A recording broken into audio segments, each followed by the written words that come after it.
Hello, everyone. Welcome back to Exploring DC, where we take a piece of DC and explore it with you. I am your host, Josh. With me, as always, is my co-host, Jackson and Jalen. How are we? As you can see, it's daytime outside, It and that's is. not normal for us. It's No. 9:21 and it's 9:21 a.m. Eastern Standard Time right now, and I'm awake and ready to talk about the movie Superman Returns starring Brandon Routh. Jackson, you Yeah, woke up 15 minutes ago, right? I woke up at 8:45 and we hopped on at 9. So, I'm so proud I of more you. or less I rolled out of bed, I put on a t-shirt, and now I'm here. dedication. And we waited for Jalen to figure out his technical difficulties. That's Yeah, true. it is always me having technical difficulties for those viewers and Yeah, listeners out there. but I you're never know what's going on, but back this week, man. It's exciting. I am back We're this happy week. to have you back. Yeah, the reason why we are back, or the reason why I've been out, chat, is because I unfortunately work at AMC. So and like they always schedule me until 12 a.m. in the morning. Like tonight, I actually have to work until 1. It's crazy. And then Ooh, it's and then that's it's tough. And then it's concessions, y'all. And like we get the Yeah. craziest customers at that time who are trying to go see multiple Now you movies get the daily. tweakers. Yeah, yeah, no, you do. You do, legitimately. You got people trying to like sneak in and try to bribe us for popcorn. Cause like at that time we kind of always start like cleaning up and throwing away any leftover popcorn. And we got people in here trying to be like, hey, you know, how much to take that entire so it's just like a really big bucket that we put all the popcorn into. And they're like, how much for that? How much for like the really, really, really big bucket, which is like at least 3 feet tall. Um, and What the fuck are you we're gonna do with all of that? I have no clue, man. But AMC customers at Guarantee 10 they're a.m. gonna dump are it completely all Have you over ever have you the. ever taken the bribe? no, no. But I've taken a bribe for a popcorn bucket, and it was the Deadpool Wolverine popcorn bucket. Nice. And yeah, that was weird. It was very weird, but yeah. Jalen, did you end up watching Superman 4? Yeah, I did. It was terrible. Um, Yeah. it was. I see. We had a trend for Superman 3 and Superman 4. They were just both awful. Superman Returns though, it's interesting. It's interesting. I actually cannot wait to hear you guys' thoughts on this. Yeah, that's the topic of today, Superman Returns from 2006. I'm gonna go through Starring some of Marlon these. Brando. This is tough, man. Directed by a piece of shit, Bryan Singer. Hmm. The complicated thing about Bryan Singer, like his actual history aside, is that he did direct some banger X-Men movies. And he directed Usual Suspects. Yeah, and it makes me sad how everything turned out because he was legitimately a talented director, just a bad person. Just a creep. Uh, Yeah, screenplay by him. Michael Dougherty, who worked on the Godzilla, King of the Monsters, and Trick or Treat, and some of those random movies. I was surprised he did the screenplay. And then, what was it Dan Harris? Both of them worked on X2 with Singer, so that's how they came into Yeah. this. There's a lot of crossover between this and his X-Men work Mm-hmm. Just because speaking of Jackson, composer and editor and John editor. Ottman. Now, okay, I did not know John Ottoman also edited until now, until last night when I saw the opening credits for this. It took me off guard. That's pretty cool. We can talk about it later, but I think the score in this is like everyone says, one of the clear highlights. Yeah, It's it's good. really, really, really good. And then cast real quick, my boy Brandon Routh from the Arrowverse as Superman. Just a Brandon fascinating Routh from the Arrowverse. Ran around in from the the air. Arrowverse, man. Man, Kate Bosworth as Lois Lane. I've never seen her in anything else. I don't No, think no, neither have I. she has not had a cultural impact in the way that you'd think. But another piece of shit, Kevin Spacey is Lex Luthor.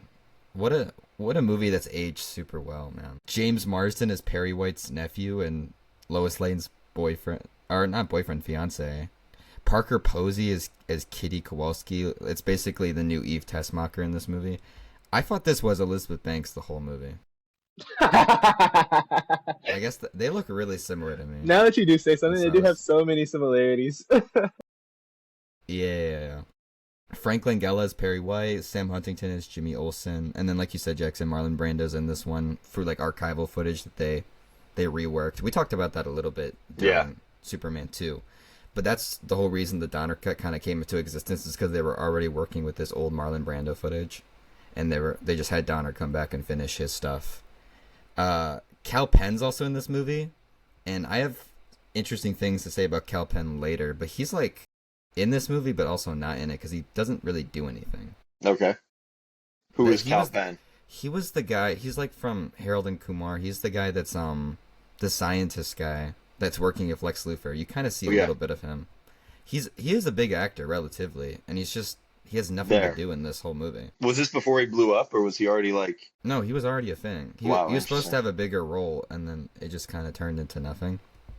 And then the last one is, as you guys know, John Campia's buddy Robert Meyer Burnett's in this movie in a cameo. Wait, what? I did not catch that. So he's a news reporter, but the reason I bring this up is because on my DVD, on the Blu-ray, one of the movies Robert has directed is a 3-hour-long documentary about the making of this movie. What? Jesus Christ. Mm-hmm. Which I was going to watch the making of, but I'm like, I'm not watching 3 hours. Yeah, no, I don't blame you, man. I didn't have time. But anyway, it's fascinating, that he made a documentary that's longer than the actual movie itself about the making of it. But yeah, he used to work on a lot of this stuff in the early 2000s. He worked on stuff with Singer, and he worked on Cody Banks and random weird shit. So this in The Incredible Hulk is like the John Campia duology. The John Campia duology, if anyone is online and wants to see our friends. The Incredible Hulk, what did they do on The Incredible Hulk? John Campia is in that movie. Yeah, he gets like killed. He's an army. What? He's an army guy. Mm-hmm. Yeah, and he also, I think he got kicked off that set too. Like I think he got like fired. That's awesome. That's wild, but that's very John Campia. That is very. But it's the Exploring DC cameos next, man. We're all gonna get in. Yeah. Something. Avengers, Secret Wars. Avengers Secret Wars. Yeah, we're gonna get chairs. Exploring DC, and then you're gonna see all three of our names under it. Yeah. Real quick, the production here. There's not really much. It's not that interesting. So we talked about how they were gonna make a Superman 5 with Reeve, and that kind of fell apart. Then they were just kind of in like limbo with development of various movies for a long time. They did Superman Reborn in the mid-90s, which was going to be a Death of Superman adaptation that they were working on for a while. Then in the late 90s, we had Superman Lives, which is the Kevin Smith, Nick Cage movie. I'm saving talk about this because like Jalen said, it'd be really fun to do an episode just covering these movies and what they could have been. So they had that in the 90s, and then in the early 2000s was a BVS, Batman vs. Superman adaptation was in the works and kind of in various stages, and then that J.J. Abrams Superman Flyby, which, again, I was reading up on. What a bad script. What a crazy... Anyway, so this movie, Singer conceived it during X2. He presented it to the Donners, Richard Donner and his wife, Laura Schuler, who were producers on X-Men. They really liked it. And so he signed on in 2004. He worked with Dougherty and Harris, the other writers, in Hawaii, made a script.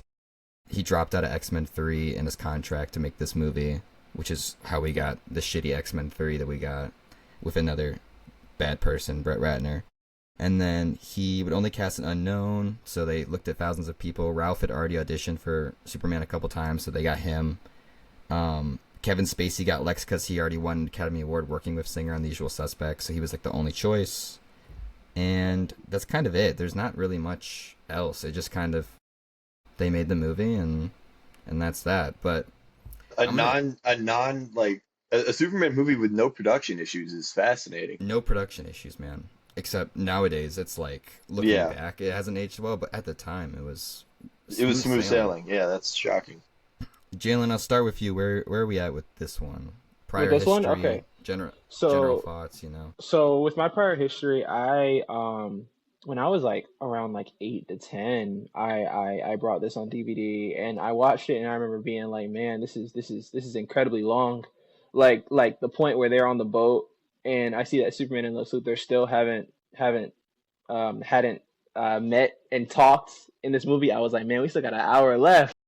So as a kid, I thought this movie was like incredibly boring. I'm gonna be honest, but watching it a few days ago, I was actually like thoroughly entertained, and I can't lie, man. I kind of mess with this one. You know, like it's there are obviously like some very very very glaring issues in Hmm. this, but like off rip, it does. There are some moments, especially Brandon Routh as Superman or as Clark Kent and Superman, that are just like highlights, you know, for me.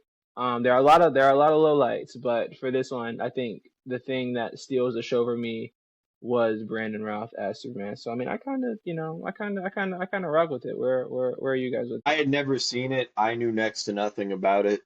I didn't even know James Marsden was in it till like a week ago. So like There you I go. went into this pretty blind. I had seen like some of the plane scene on Twitter, but outside of that, I kind of went in blind.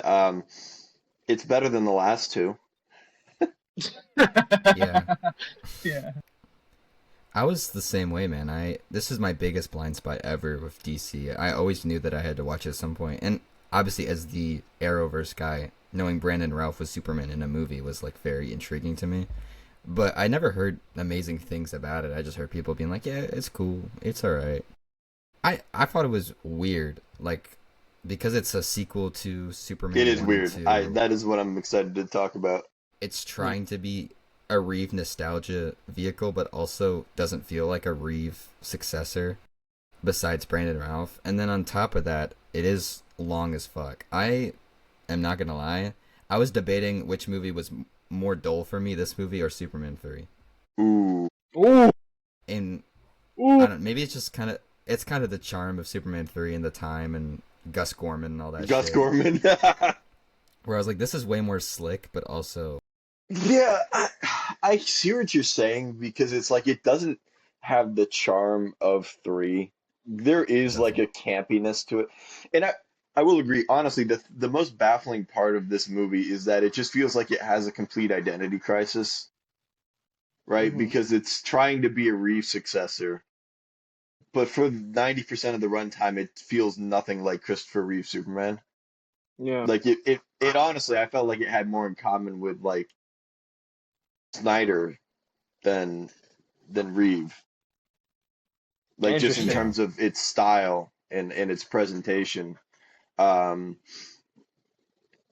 especially with Kevin Spacey, I couldn't. That never really worked for me. I didn't really.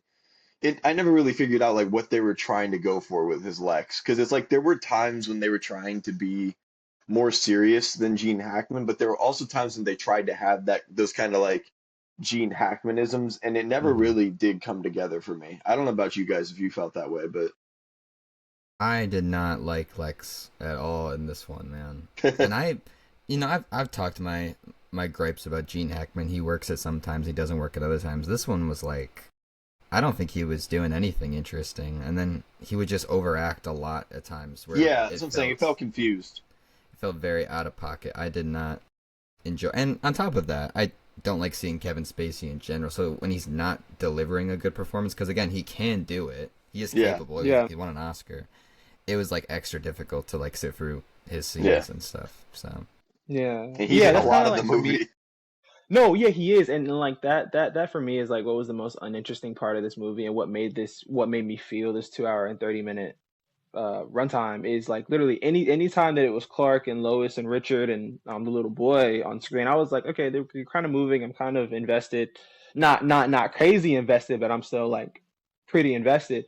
And then you get to like Lex, and he's just doing like supervillain stuff, and I'm like, this is like boring. This is dull. You know what I mean? And it like there's nothing interesting. There's nothing that like draws you to this iteration of Lex. There's nothing that Kevin Spacey is doing besides, like you said, Josh, like overacting, you know, especially on the boat when he, you know, when he's like, "Oh, who is that? Who is that boy's father?"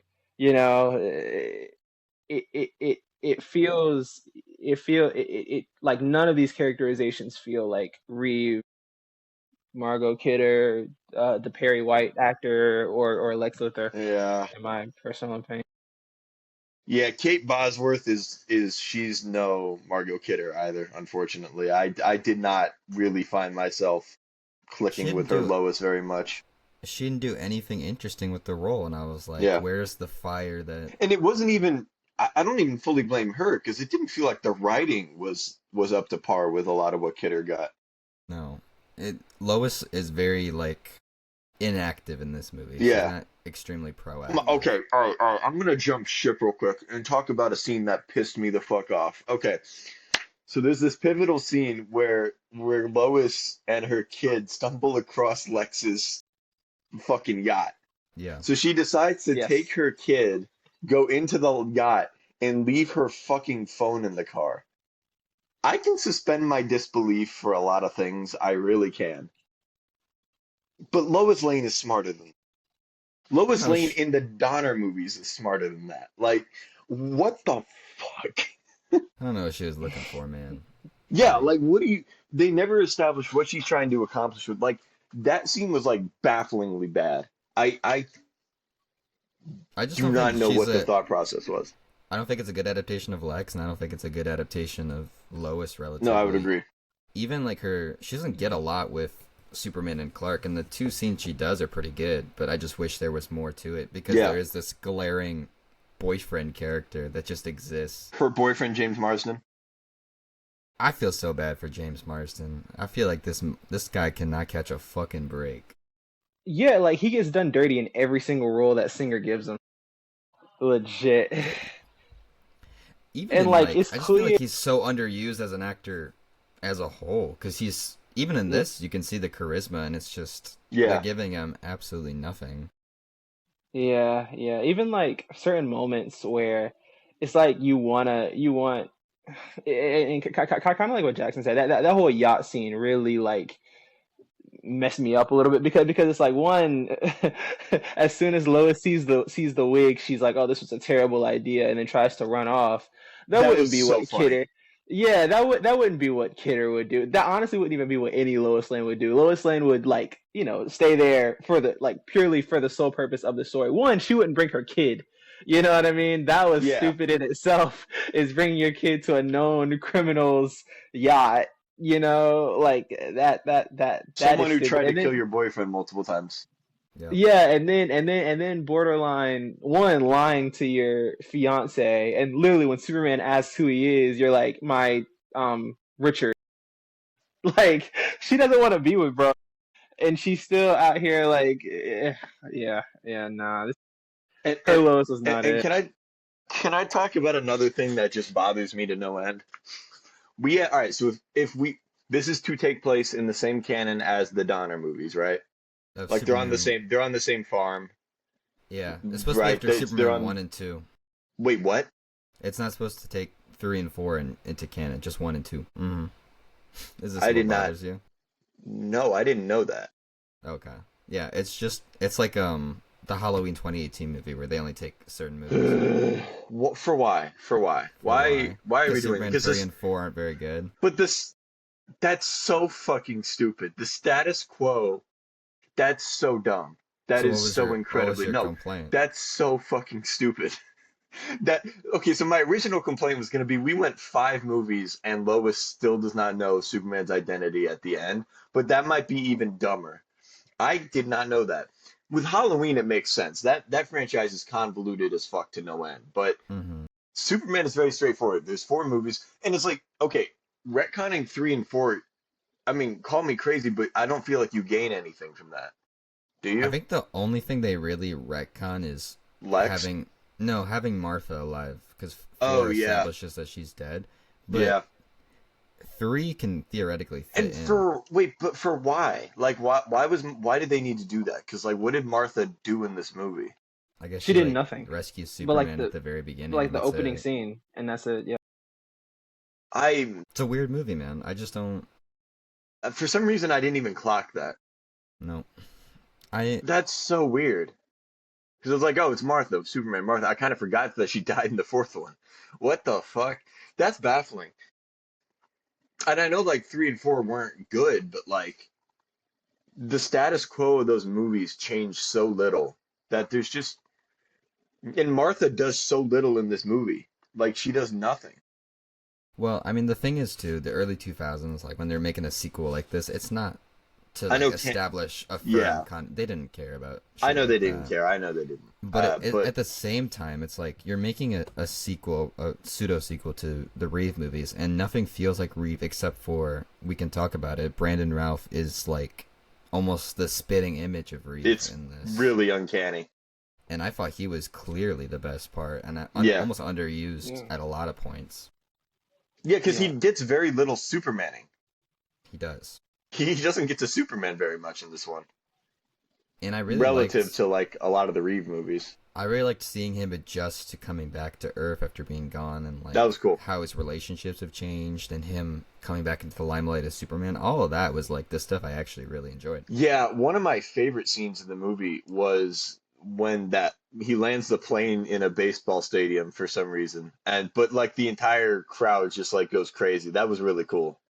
Yeah, man. Yeah, That Because was that like was that sick. that hopium that I love from Superman. yeah, Yeah. it was so cool to see him like, and there's that one stretch of time where he's just going around saving everyone, and it it captured kind of what I wanted from Superman. I think the overall package of that he's in is like not giving him any favors, because Brandon Routh is very, very compelling. Even his stuff with Lois, like I said, I don't really like this Lois, but his scenes with her are very Hmm. powerful. And her scenes with her boyfriend James Marsden. Jalen, as like someone that enjoyed this a lot more, I mean, how did you feel about Brandon and all that? No, dude, Brandon, like I said, Brandon stole the show for me. Like there were multiple points where like we would be, on Lex or on Lois's failing relationship, and we would cut back to Brandon Routh and like just in like his little mannerisms, like even when James Marsden's character and Lois were like talking about like, oh, how tall is Clark? Like kind of like clocking it a little bit, right? And then like Brandon Routh picks up on it, or his Clark picks up on it. He does like a little awkward wave, and then like pretends to like be all bumbly and stuff like that to kind of like throw him off a little bit. That was like very like Christopher Reeve, very Superman, right? Yeah, And even kind of like Jackson was saying, like one of my favorite moments was when he was like saving the plane, and then he goes in there and he walks through and is like, hey, is everyone okay? And then he like Lois stands up and then he specifically looks at her and is like, are you okay? And like I don't know, like that was the one moment where I felt like some chemistry there. You know what I mean? That Yeah. moment and the moment where they went flying. There was like the moment where I was like, oh, okay, this is like that passion, like that yearning that I want. You know what I mean? Out of a pre-relationship, pre-marriage Clark and Superman and yeah. Lois story, right? And then when he walks out and the entire crowd like erupts, it's definitely a great moment. But Brandon Routh is definitely the highlight of this movie, without a doubt. Can I say something? Yo, Just keep going, I man. forgot what the fuck I was gonna say. That's That's crazy. Yeah, awful. That's crazy. That's crazy. I genuinely like I had a thought and it just left. Oh, I like the Last of Us 2 poster. I didn't even Thanks, notice it. man. Dude, what The the hell was I gonna say? Oh, yeah. never mind, I forgot. Keep going, I'll find it. yeah, I I was gonna say forgot the twice. other thing, all the reactions I've seen of this movie, and I agree. The other thing that's so strong is that Ottman score, because there's something about like early 2000s sweeping, and you get the Howard Shore Lord of the Rings score, and then it's just other stuff too, like John Williams Star Wars scores. Something about that like really sweeping blockbuster Yeah. like orchestra. That's what's in here, and it's like it makes every scene a lot better. Okay, I'm sorry. I had two thoughts. Number one, on John Ottoman's score, I hated the way they used the Lois and Superman love theme. I fucking hated it. It's a Same. good score, but so before watching this movie, our mutual friend Derek, he complained for some reason. The thing that I had heard most about this movie was how much Derek hated the way that they used the Superman love theme Yeah. because he described it to me as them blue balling, musical blue balling, and I would have to agree with that. Like I really, especially during the flying scene, I didn't fuck with the way they used it very much. I wish they let it like shine just a little bit more. Well, I say they, but it's John Ottoman, but Mm-hmm. I guess that entire team had just like let it shine a little bit more. It is a really, really good score, very well orchestrated. John Ottoman's a great composer. I Mm-hmm. just wish that love theme got a little bit more. My second thought, and Josh, you can correct me if I'm wrong on this, but in Crisis on Infinite Earths, does Brandon Routh not say that he fought an evil version of himself. Do you want me to get into it now? I mean, I can. No, I'm just saying because I'm still like going Yeah. over the fact that they allegedly retconned 3 and 4. What's what? That the whole thing with Crisis is a whole mess, but I'll get into that. Okay, we'll get into that later. All right, that was just that. Movie. Okay, cool. Sorry for that scattered thought, but You're yeah. good, man. Also, if I may continue rambling for like one more minute, I have a fun piece of trivia that I would like to just go over because it is Okay. ties into some thoughts I have on the movie. So this movie was made in what, 2006, right? Well, It came out. Yeah, 2006. Yeah, So they shot it in 2005. roughly. This is still to this day, and that's about to change in like a month, but it's the only Superman movie to ever be shot on digital. Cool. Interestingly Oh, enough, wow. it was one of the first blockbusters, one of the very early blockbusters to shoot on digital cameras as opposed to film. Man of Steel shot on film. Man of Steel, BVS, and the Snyder Cut all shot on film. Interesting. Okay. Interesting. I mean, Okay. I But don't hate guns the won't way be. this. I don't hate the way this movie looks. I know you were No, complaining about the VFX a little, but like I the thought, VFX looks wonky, but early digital, like that age of digital cinematography, is really fascinating because it doesn't particularly look good. There's a lot of like optical flaws, but it makes you like because there's a lot of noise in this movie. Like it's really grainy, um, and it's really inconsistent too. That's the one thing I noticed is visually it's kind of all over the place. this movie aesthetically felt the most like King Kong, the Peter Jackson one. They are very similar energies to me, which is Yeah. because even with the cars and stuff, this movie's trying to do a little bit of retro futurism. I was Because gonna. it's, That was another question. When the fuck does this movie take place? well, I think it's just trying to like harken back to the Reeve era while also being somewhat modern, so that's why you get like a weird amalgamation. Phones. Yeah, it was weird. But see, I never disliked that with comic book movies because that's usually how comic books feel to me. It always feels like we don't know where Yes. exactly we are. My only problem is that the Reeve movies have a very clear, hey, this is when we're taking place. I felt like. Yeah, but that's just like the But my time. but my thing is I know, but my thing is like, okay, this is a sequel to the Reeve movies. And again, like the Daily Planet does not look the same. Granted, the design of the Daily Planet here might be better than the one in the Reeve movies. I'm not even gonna lie, but Oh, it is, man. uh I don't know, man. It's just like it's just weird. It's so weird. I like, and that sums up my thoughts on a lot of this movie. There's a lot of really great individual scenes though, and I'll shut the fuck up and let Jalen or you talk. But yeah, You know, what else did you really like, man? What else did I really like? What else did I really like? That is a really great question, Josh. So super. I'm gonna be real, man. It was mainly just Brandon Routh. That was kind of it. Which I did want to point out on the VFX and on like the look of this Oh, film. It does like one of the things that I was thinking during this is why do these clay CGI models, that are very, very, very clearly CGI, why do they look better than the Flash?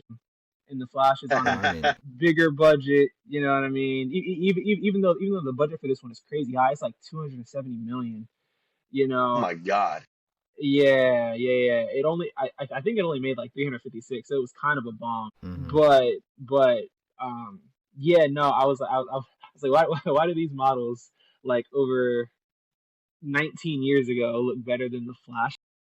You know, that was kind of like my one thing that I was thinking. But as for like the good of this movie, it is purely Brandon Routh. Brandon Routh is what I think gives this movie like a 2.5, 3 star for most people. yeah. I think the story and just some certain aspects are kind of just like there.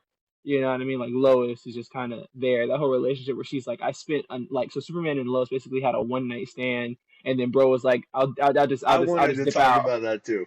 Yeah, yeah, Okay, yeah. so I can suspend my disbelief for a lot of Lois and like, oh, I didn't know you were Superman. I can suspend my belief for a lot, but the moment you have Superman and Lois fuck, Mhm. I'm out. Like she's gotta know. I'm sorry. Yeah. I'm sorry. You are not having this man's baby and then not recognizing when he's right fucking beside you. I do not buy that for a split second. That But is No, yeah, bullshit.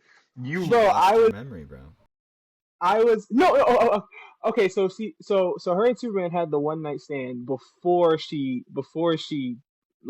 kiss of memory loss. So now Oh, is that her what and they were her implying? yeah. Yeah, it's the first two So in movies that are. sense, her That's and fucked her and up. yeah, no, that's like that makes That's it even fucked worse. up. That makes it even worse That's because fucked she up. gets with yeah, no, bro, she gets with Richard and she's like What the and she's like, fuck? yeah, no, I'm having his baby and she doesn't know that it's Superman's. Meaning that she doesn't know that Mhm. she slept with That's Superman, fucked which up. is The crazy. That implications is of that are wild. fucking insane, bro. It's a, Wait, it's a very but then morally gray area, man. when Richard But brings it up okay, to her, like the article and says you spent a night with Superman, and she's like, yeah, I did. wait. No, no. So she forgot that this is I'm gonna kill myself. She forgot that Clark was Superman. She did not forget that she had a relationship with Superman because she clearly remembered that in the movie. Meaning she probably remembers that she got that shit. Meaning she remembers banging him. Meaning, how does she not know? How does she not know? I'm sorry.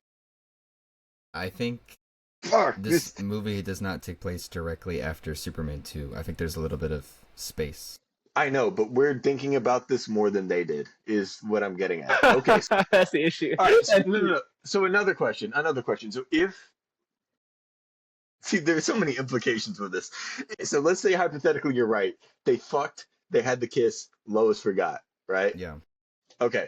Let's say they do that, and then that would mean she would have to like immediately turn around and then get with her new boyfriend James Marsden. Yes. That's why I think there's. I don't know. It's such a weird. The timing doesn't make any sense. And also, may I add that this movie would have been like 10 times more effective in terms of Lois and Superman's stories had Lois actually known his identity. Because I think her not knowing added nothing to this movie. I actually think it held it back. Yeah. Here's the thing. I feel like this movie implies. I don't think they imply that Superman and Lois were in a full romantic relationship. It implies that Lois was in love with Superman. I don't think she knows it's his kid until he froze the piano at the No, end. yes, I agree with you there. So my understanding is that she has the thing with Superman, Superman 2, then forgets about the whole thing, immediately gets with James Marsden, has a one night stand with him, realizes she's pregnant, just thinks it's his kid. We're really diving. Okay, Because to her, because she forgot. yeah, no, Okay, I hold love on. this. To I her, love but this. so fucked up. to her, because she forgot about the whole thing, it doesn't feel like she's just moving from one guy to the next because she didn't remember the whole thing. But she remembers enough of it to be really pissed when he leaves without saying goodbye. Because she's in love with Superman. So It's like, less so like, about so the like she, situation that yeah, so like she it's more building legitimately on gets with, Superman 1. yeah, she legitimately gets with Richard like a month, like maybe a month Mm-hmm. after, a month or less after, and basically has a one night stand with him, and is like, oh, I actually like you. Let's be in a relationship.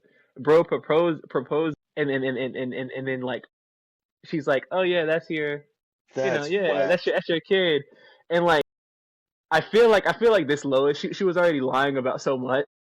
I feel like this Lois was never gonna tell dude unless like he blatantly saw their little boy flying or something. Like, yeah, that's not your kid. I'm sorry, you know.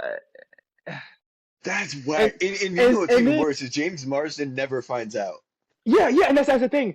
And then like just has like Superman in his house, in his kid's bedroom, just like looking over his son, and then just James Marsden just never finds out, and then like Her Lois is boyfriend like, oh James yeah, Marsden. yeah, Lois is like, oh, are you staying for now on? And Superman is like, yeah, I'll be here, but I don't want to mess up your relationship, so don't tell James Marsden anything. I'll just come visit every now and again for this. It's weird. It's weird. It's weird. This This poor That's I what I'm can't man. saying, get with man. it. The implications of this are so okay. So I'm so wrapped up on the logistics of this because I genuinely do think we're probably thinking about this more than they did. But it might be worse than the Wolverine, Jean Grey, Cyclops thing. Yeah, that was James also really bad.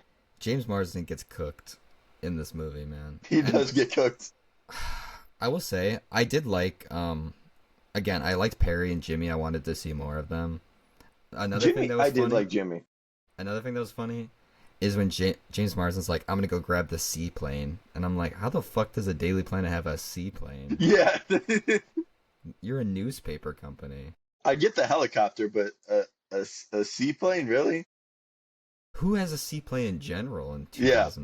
2006?" Again, I'm fine with like comic book movies being like ambiguous timeline wise. It just bothered me with this one a little bit because of like it was jarring to see someone whip out a phone. But then it's so funny because that kid took a picture and it was like, that's a picture that was taken on a $2,000 camera, gang. That was not a phone picture. That's That's a a very big pet fancy peeve of mine. picture. I hate it when they do that in movies. Like, there's this scene in Falcon and the Winter Soldier where they get on a FaceTime call. Like Sam gets on a FaceTime call with, I think it was his sister, and it's like clearly shot on like a fucking Ari Alexa. Like, it bothers me every time because I'm like, I bro, know, iPhones I do not look know, like that.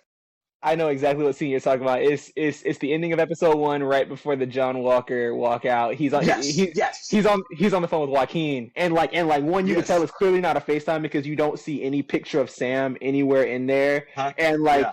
like the way that he, like Torres or whatever the actor's name, Danny Ramirez, the way that he delivers his lines, he's clearly like, oh yeah, I'm not actually talking to someone, and it looks so crisp for like just a camera, on a Yeah. computer or on a phone. That always That's what I'm bothered me. saying, I bro. was like, bro, you can clearly tell you're not on FaceTime, dude. And I hate that. I I hate know that that too. that's one of my Yeah, least favorite tropes in movies, and this was a terrible offender in it because like the kid took it was like a flip phone he took the picture on. And then they Yeah, and pull it it up looks on the magazine and it's like this is like a $2,000 staged like yeah. black It's and like white film photo. Like what? supposed to be a candid, and it's like Superman in just a crazy pose. I'm like, bro. Yeah. I know gear isn't everything, but Jesus Christ, man. Like you're on a flip phone. It's got to look like a potato. Did you guys like that there was a kid in this movie though? To no, bring it back, he served no purpose. I'm sorry. Jason. He served no purpose. It's crazy that he. Other It's than crazy He's that like no he baby killed. tying Joey. No baby Joey. No, it's other not than Baby kind of Joey. tying this love triangle between James Marsden, Lois Yeah, Lane, and Superman together, even though it's a terrible love triangle because it doesn't like my boy James Marsden is the only one getting the short end here. Yeah, no, serve no purpose. he he killed a man. He did kill him, which I will say I did really like that scene. Um, but all right, maybe I'm an idiot. Maybe I'm I stupid. don't like that Superman's kid killed someone. That's No, no, I'm talking about the scene like leading up to it. I thought that it built suspense like really well. That was a highlight for me, really. That piano scene I thought you was mean really good. the guy with the clown, like Yeah, I thought that was John a good scene. Gacy tattoo. Yeah, I do like that Superman's kid killed a man because he's 5. Of course he would. because He didn't, but he didn't do it like he wasn't like I'm gonna go murder this guy. He did it by accident. yeah, but he So still Yeah, I, killed that I him. will. didn't that He didn't still bother me killed a that man. much. I mean, I don't I know. I will. feel like he has to still live with that. Yeah, I will also say that this kid had no personality, but I don't think that's up. That is I true. don't think I don't think that's the kid's fault. I think that's the writing's fault purely. No, You know. he just didn't get to do anything in this movie. Yeah. But back on okay, so am I an idiot? Maybe I am. I did not Yeah, for one second think that again because of all the reasons we've already talked about. hmm Before that scene, I thought he was just a kid. I did not think for a second that he was Superman's child. Like Well, that no, it's thought I supposed to be never a reveal. You It's can not supposed feel to it be a something little you bit. know. can you? Yeah, like it's weird. But Maybe you've like already seen little. this movie, Well, yeah, but like I didn't so remember maybe you're that aspect. biased.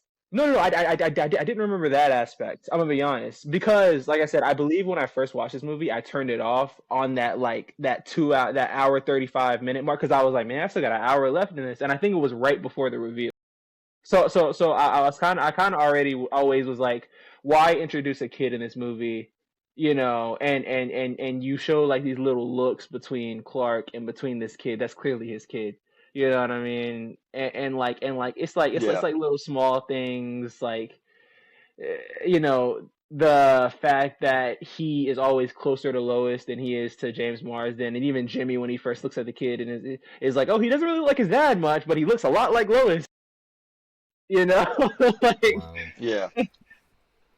there are Poor just certain James little moments. Marsden, bro. Oh my god. Yeah, James Marsden really did get like he's cooked.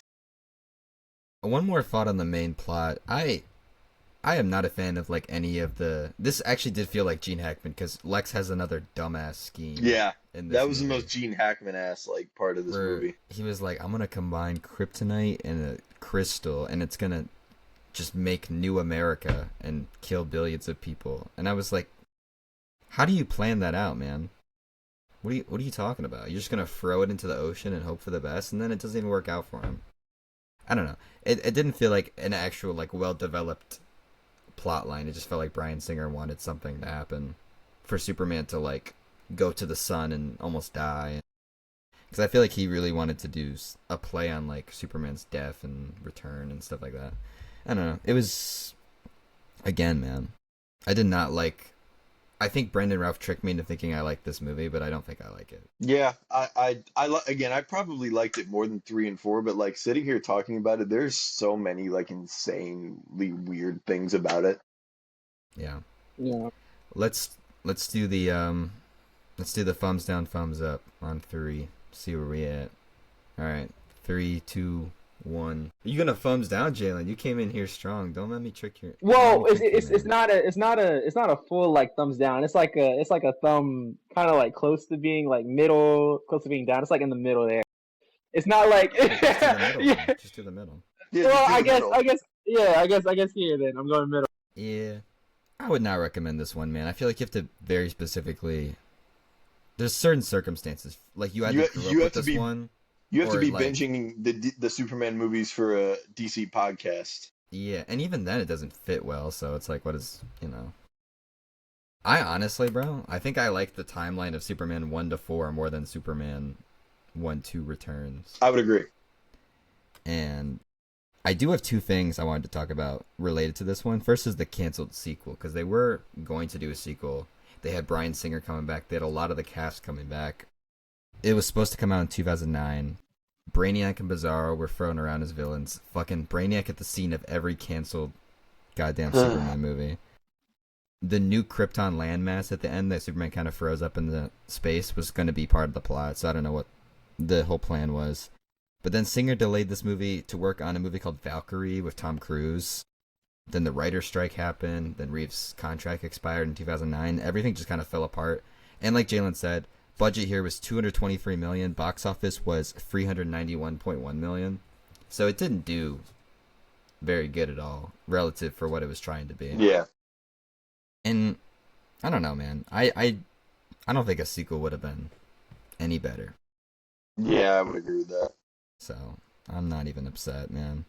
The other thing, I watched through the Superman Brandon Routh crisis scenes, and he's very fun. It's cool to see Kingdom Come, but like the crisis, if we're taking this as the same timeline, so Superman 1, 2, and Returns. All right, I'm excited for this. What happens in Crisis is that we find him. He's like kind of the head of the Daily Planet, and he's like, yeah, some reject from Gotham came here and killed everyone.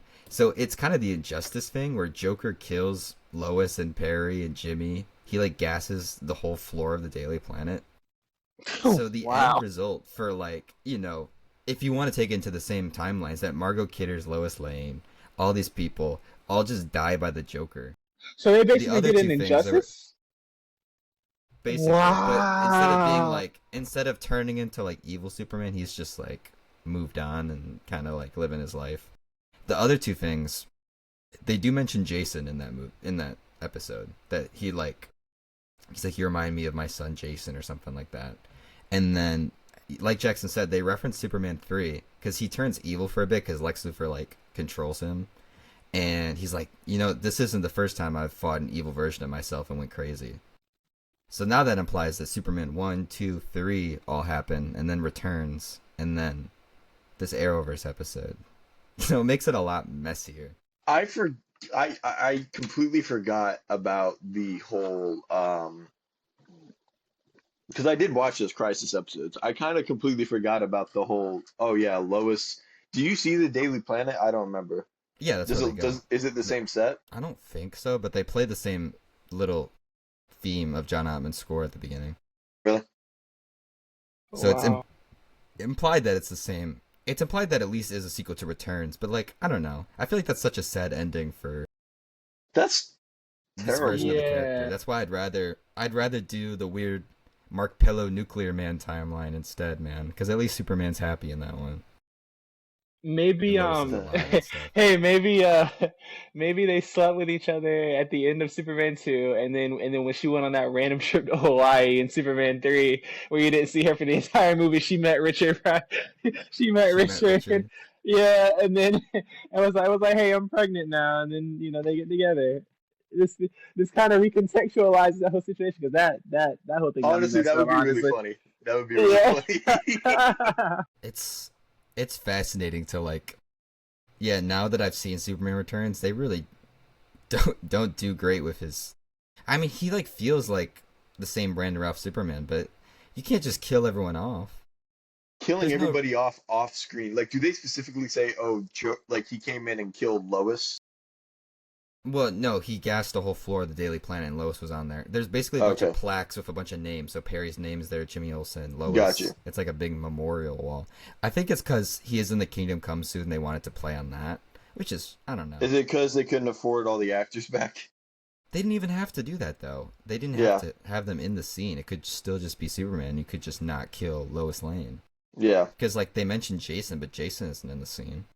that's true. So I don't know, man. The other thing too, I did not like the initial setup of Superman just going away for 5 years to check out Krypton I because did they not like fuck find with that pieces. either. In the original movie, Cal Penn, the guy that plays like the scientist that does nothing, he said he had a bigger role. He was a disgraced former Daily Planet science reporter that gets manipulated by Lex Luthor to plant false evidence that Krypton has possibly survived, which makes Superman go. Which that makes a lot more sense to me if Yeah, Superman thinks that something is alive more than astronomers just finding pieces of his homeworld. And Yeah. also, it sets up that Lex Luthor sent Superman away so he could get out of prison because Superman wasn't there to testify. yeah, Where in this Yeah. movie, Lex Luthor doesn't set it up at all. Superman just leaves. It's so much better with that little change, and I don't understand why they cut that at all. yeah. I'm with you there. That would have been because I that that whole thing felt flimsy to me. It just doesn't feel like Superman would leave Earth undefended 5 years for no reason. I don't think it would take that long either.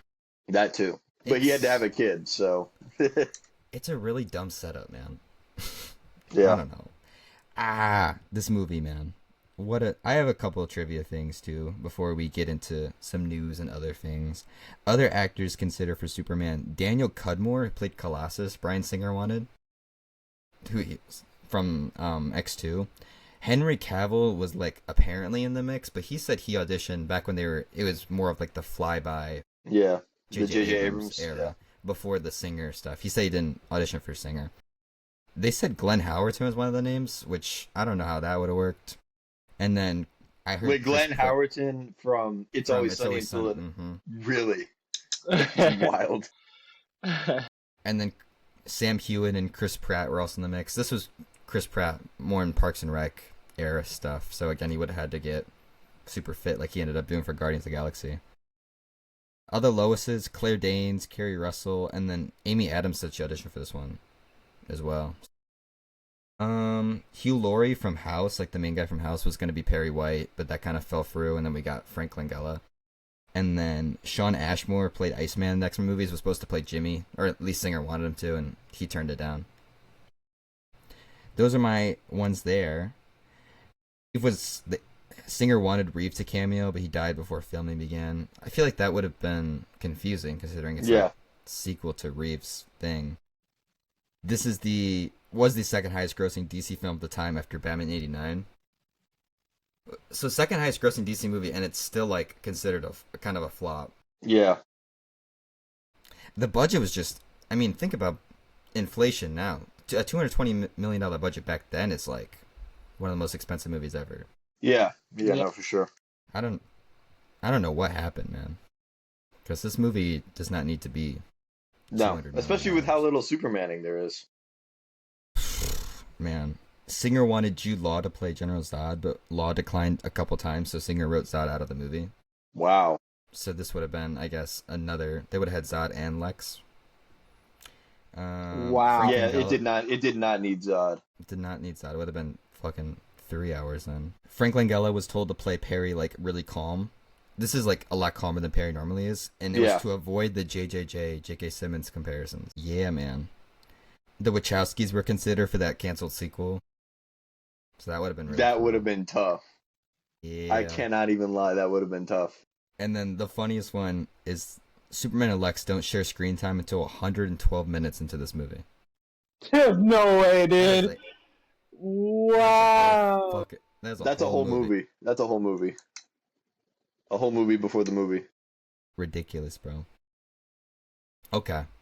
I told you guys that I made a tier list, and I want to do it for everyone. All right, let's do it. If I can. So, all right, share how's this my- gonna work? Do we have to like agree on this, or are we all making like? No, we're individual? we're gonna decide together. So it'll be Okay. fun. We're gonna do the movies we've done so far, and I'll show you in a second if I can get it to work. Yes, there we go. All right. Do you see the tier list? I see the tier list. All right, let's do I it. see the tier list. Gotta get Kryptonite audio listeners- poisoning. audio Daily listeners love you to duty. death. This might be hard. Anyway, here's my tiers. The Shut. S tier is super. The A tier is aw shucks. The B tier better than Martha. The C tier can't even remember, Kiss style, so like pretty mid or forgettable. D Daily Dookie, and then F tier, Kryptonite Poisoning. I put the Superman movies, I put the actors, I put Wow. I put the Loises, and I put all the villains. But we'll cycle Wow. for Oh. we'll go for the villains pretty fast. All right, let's do it. All right, Superman 1. Super. I'm I'm thinking all shucks. You thinking all shot? I mean I'm thinking all shucks. it is pretty iconic. I could go either way. I'm going on. If you guys both want super, I'll do super. I won't complain. But I go all shucks personally. You know, we'll go all shucks right now. We're going shots. That's how I feel. Because I think that Lex plot at the end kind of Yeah. takes it apart a little bit. Superman 2, we're gonna go. Which just cut? Is this the Donner cut? We'll just do a mix. I Okay. would say I'm gonna put it. I would say it's probably B tier. Yeah, I would agree with that. Yeah. Okay, that's I fine. feel pretty comfortable right there. Yeah. Superman 3. I assume you guys probably want some Daily Dookie, but I could put it in C tier. I'd go Daily Dookie. I'm sorry, that movie's not good. Put Richard Pryor right there. Gus Gorman though. Come on. Gus Gorman, Superman 4 is Kryptonite poisoning. We already know where that is. And Superman Returns, I would put it. I would say Right can't here. even remember. Yeah. Yeah, I mean that's the That's- definition of mid or forgettable. And I'm good with this. Yeah. all right, let's get our two boys in here. We gotta put him up top. We gotta put Christopher Yes. Reeve up in Yes. super. Absolutely in super. Even with the later movies, I mean the first two movies speak for themselves. Brandon Routh. I would say all shucks, honestly. I can go all shucks for Brandon Routh. There we go. I guess it doesn't matter what order we have them in. Margot Kidder, you already know where she's going. Well, you already know she's the GOAT. We'll put her up here. We'll put her up here, boys. She's super. Kate Bosworth. Can't even remember.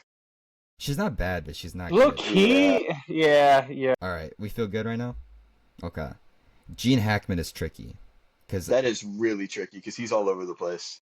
he's not like forgettable, but he's also not really amazing. I think we I would might say have better to than put Martha. respect on his. We got to put respect on his name. Put him on B tier. Yeah. But I would. He leans more C tier sometimes for me, man. His goons. Where's Gus Gorman?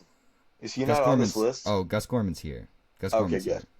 His Eve Tessmacher Otis. Eve can go in C. I feel like, Yeah, and this man can go in F tier. who is that man? Otis Graves, bro. His From lackey. Yeah, he's not going up. Where are we putting Zod? I would Is say that C. that is Zod. C Yeah, tier? C. C tier. I feel that his lackeys can also. I feel like C tier. All the Honestly- lackeys can go in C tier. Oh wait, that guy. This- But that guy's kind of cool. This guy might be B tier. He's kind of the GOAT. I kind of like. He was my favorite of the three. Because he's just a 6 foot tall. He's a really cool villain. He's just a tank. Okay, think it like for what he's trying to be. No, He yeah, worked, I think like, he's a so. successful like tank. I agree. Yeah, successful tank. Gus No, I Gorman. can't. Gus Gorman S tier. Gus Gorman S tier.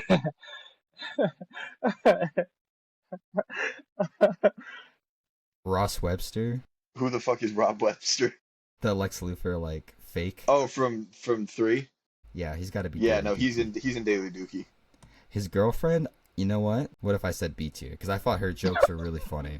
Where she was like, she was actually really smart, even though she was a. Yeah, blonde okay, and- I can get down with that. That was a funny bit. She can be the robot lady, the sister. Nah, Daily Dookie, Daily Daily Dookie, Dookie. Daily Daily Dookie, Dookie. Daily Dookie. Honestly, I would say Can we just put? kryptonite poisoning, Kryptonite low poisoning. key. Yeah. For her? Kryptonite poisoning for, and then for Lex Luthor's son, all the way in Kryptonite poisoning. I love John Cryer, Lenny Luthor, man. What you mean? Lenny Luthor. Mark Pello. Mark Mark- Pello's tricky, right? Mark Because Mark Pello Pello, is tricky. he could either go here or he So- could go here. Yeah, it's either Kryptonite poisoning or S tier. There's really no in between. I'll go Kryptonite poisoning. Yeah. But the top of It- like the top. See, but it's like he's funny because his name is Mark Pillow. That's the only reason. It like Gus Gorman is the character, right? Not the actor. Yeah, that's true. And then Kevin Spacey can go down here. Oh wow, Kryptonite. I would have gone Daily Dookie, but that Oh was wow, kryptonite poisoning. I did not like Kevin Spacey. We also have his assistant. She can go in C tier. I think that's our list right now. that's a good list. And then we'll update it with once we finish the Snyder stuff. We can. Yeah, we're We can tapping into fill- that. We're tapping into that next week. Yeah, in 2 weeks from now. 2 weeks. What are we doing next week We for the listeners are- at home? For all we are doing the seasons. Superman for all Ooh. seasons. We are doing for all seasons. Yes, I'm excited for that. I'll go see if I can get a physical of that. Yeah. All right, I got a couple news things before All right. we wrap up for the day. Superman runtime 2 hours 9 minutes. That's a lot. Cool. That's the runtime of a movie. Not too long, not too short. That works for me. Rob Hardy, who worked on the Alex Garland movies and Supergirl, the new Supergirl, is the cinematographer for Clayface. I like that. Does that pick. movie have a director yet? Yeah, it's the guy that did the Speak No Evil remake. Oh, that's right. Yeah, yeah. Okay. No, Rob Hardy that's is one right. of the best DPs in the biz today. So this is good news. This is really good news. And it's bringing in. He already did work on Supergirl, so he's kind of like Yeah. already in the mix. I like. I it was a about to lot. say, if they're gonna have an in-house DP, you That's your really boy. can't. Yeah, you're not gonna do much better than Rob Hardy.